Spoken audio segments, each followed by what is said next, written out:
Good morning students. पुत्र अपने को नैक्सट टॉपिक है लाइन इंटैग्रल। लाइन इंटैग्रल का मतलब होंगे integration of a vector along curve. Integration जी एक लाइन या कर्व के अलॉन्ग हो कहते लाइन इंटैग्रल। जिमें इधर एक कर्व की शेप के एक लाइन बनी आ, ठीक है जी, इनू की कहेंगे फिर आप लाइन इंटैग्रल। ठीक है, हम मैं इतने लिखा भी है consider curve A and be in vector field a consider small element having length D L. आप की करना है थोड़ा समझियो, आप एक लाइन ड्रॉ करनी है। ठीक है, वो दो वैक्टर लिखने A1 एंड A2, वो उपर एक नॉर्मल ड्रॉ करना परपेंडिकुलर। ठीक है, वो होगा अपने को वैक्टर फील्ड ए। ठीक है, सो एक पॉइंट तो सैकेंड पॉइंट तक लेंथ ले लेनी आप होगी DL। इनू इतने उन्होंने वर्डिंग च लिखा है consider curve A1 A2 in vector field a consider small element length DL। ठीक है, which is represented in this figure. So A dot DL की अपने को स्केलर प्रोडक्ट। ठीक है, इनू आप लिखना कि आप डेफिनेशन किदा शुरू करते हैं, हमेशा लिखीदा है वैक्टर फील्ड इंटू लेंथ। ये एक जरनल होंगी है नोटेशन किसी भी चीज़ को लिखण की। ठीक है, किसी भी वैक्टर को लिखण की कह सकते हो।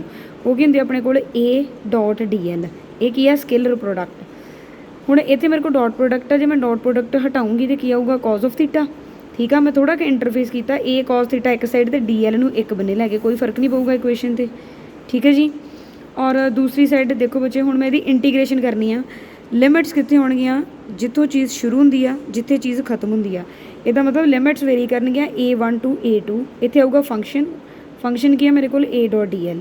सो मैं वैल्यू सबस्टिट्यूट करती हाँ इस फंक्शन की। वैल्यू की सी integration A1 to A2 A cos of theta into DL। ठीक है, write it as equation number 1। After that मैं कह सकती हाँ this function is called line integral of A from A1 to A2 along curve 1।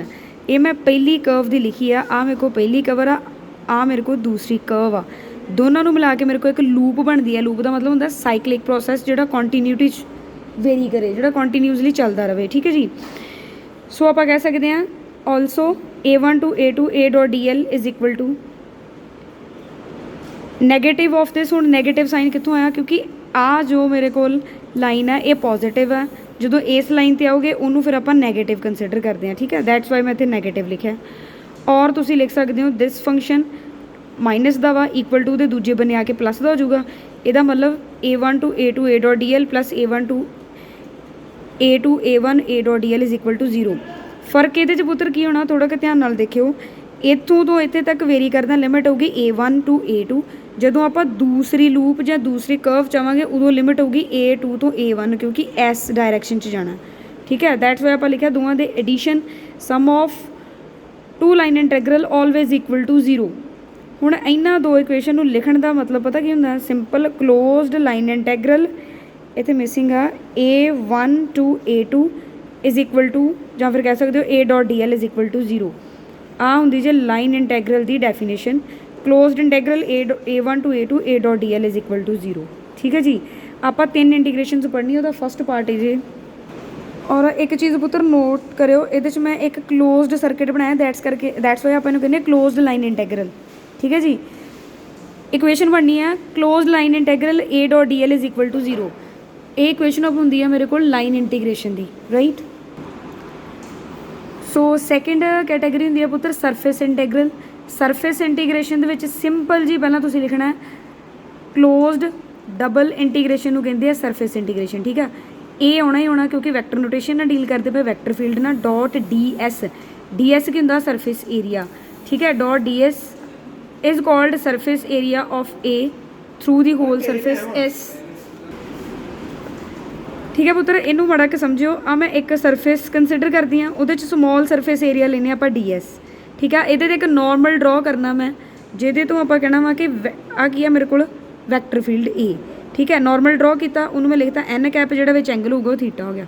ठीक है, आ surface area. Okay, so मेरे को डेफिनेशन यदि यही बननी जे the flux of A through elementary area DS will be A dot DS is equal to की बनूगा A dot DS into N cap, right. Total flux through the whole surface की बनूगा मेरे को closed surface integration A dot DS। ठीक है, इनू आप की कहने सरफेस इंटीग्रेशन ऑफ ए। हुण मैनू सॉल्व करना पुत्तर, आप कंसिडर करते हैं दी राइट हैंड साइड आओगे डेफिनेशन, फिर तो डॉट प्रोडक्ट है, डॉट प्रोडक्ट रिमूव करोगे, we consider cos of theta, right. When we going to solve this part it will be closed surface integration A D S cos of theta. थोड़ा एक rephrase किया, अगर मैं D S out side लैके जावां bracket च ए cause of theta लिखा, कोई फर्क नहीं पैना इक्वेशन से, राइट। सो अपने कोल की चीज़ बनूगी, closed surface integration S along A dot D S is equal to surface integration a cos of theta into ds, which is required expression for surface integration, right। Third category इस होगी volume integration. Volume जो आप लेने उदों आप triple integration consider करनी है, नीचे वी लिखते हैं, इन्नी चीज़ तो ही पता लग जाता है कि वॉल्यूम इंटीग्रेशन होगा। बार बार एक चीज़ दस रही है पुत्र, जो लाइन इंटैगरल होंगे लाइन एल होंगी है करके इधर डी एल आ रहा, जो सरफेस इंटीग्रेशन इतने एस होंगे करके इतने डी एस होंगे, जो वॉल्यूम इंटीग्रेशन वी लैना दैट मीनस इतने अपने को फिर की होगा डी वी, राइट। सो पहला यदि डेफिनेशन देखो, if we consider a surface closing a volume V then triple integration volume A D V is the volume integral of the vector field A for the whole volume V over the surface, ठीक है जी, which is required expression for volume integration. जो चीज़ याद रखनी है is that in case of line integral we consider a single closed line that is A dot D L is equal to 0। In case of surface integration we going to consider double closed integration s along e dot ds. In case of volume integration we consider triple integration factor having v and also dv writing there, right। These are the basic notations about vector notations. Hope clear to all. Thank you.